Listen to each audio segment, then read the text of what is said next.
Bring us the girl and wipe away the debt. That was the deal.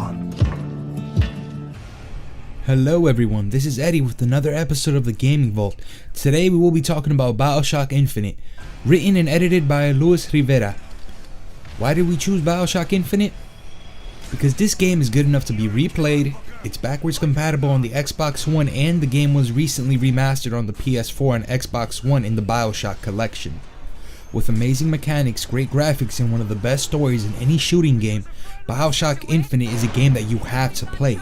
The level of immersion is like no other shooting game on the market, so let's get to it. BioShock Infinite is a first-person shooter video game developed by Irrational Games and published by 2K Games. It was released for Microsoft Windows, PlayStation 3, and the Xbox 360 on March 26, 2013. The game is set in the year 1912 and stars Agent Booker DeWitt, who is sent to the floating air city of Columbia to find a young woman, Elizabeth, who has been held captive there for most of her life. Like the other BioShock games, you will be expecting a big plot twist, and oh boy, when that happens, it feels like a punch in the face moment. You will not expect this kind of plot twist in any other shooting game. With that said, BioShock's story doesn't disappoint, and you will want to go deeper in this amazing world that is the city of Columbia. You will realize how white this city is, and when I say white, I'm talking about the racial structure that is dominated by white supremacists. It's an amazing story that gets darker and crazier and will make Booker DeWitt question his reality. BioShock Infinite runs on a heavily modified Unreal Engine 3. With additions and replacements on the core engine, the game looks decent on the PlayStation 3 and the Xbox 360 with some minor hiccups on frame rate with some blurry textures, but that's very common using Unreal Engine 3 on consoles. If you really want to enjoy this game, play it on PC or get the new BioShock collection on PS4 and Xbox One. The city of Columbia looks amazing with classic architecture and a steampunk theme. It's a gorgeous game. The sound design is incredible, but what shines is the voice acting, especially Booker DeWitt, who is played by Troy Baker. It's one of the best Troy Baker performances and gives Booker DeWitt an extra layer to an already complicated character. BioShock Infinite is a first-person shooting game, but what makes this game different and dynamic is Booker's abilities. Booker gains powers and abilities through Vigors, Gears, and Infusions, all scattered around Columbia.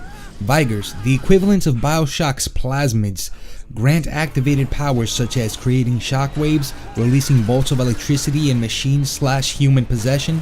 You can combine Vigors and weapons to dispose of your enemies in your own unique way, or use the Skyline rail system to take out enemies from above, or shoot them while you travel the rails. Enemies are very clever and even use the Skyline rail system to follow you.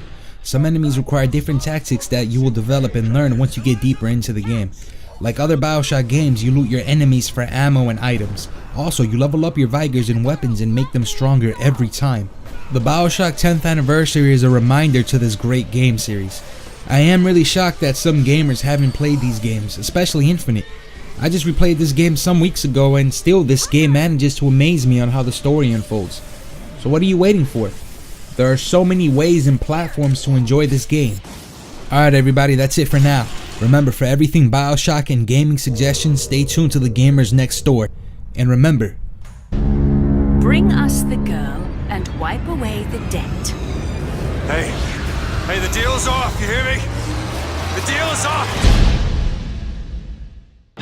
Booker, are you afraid of God? No, but I'm afraid of you.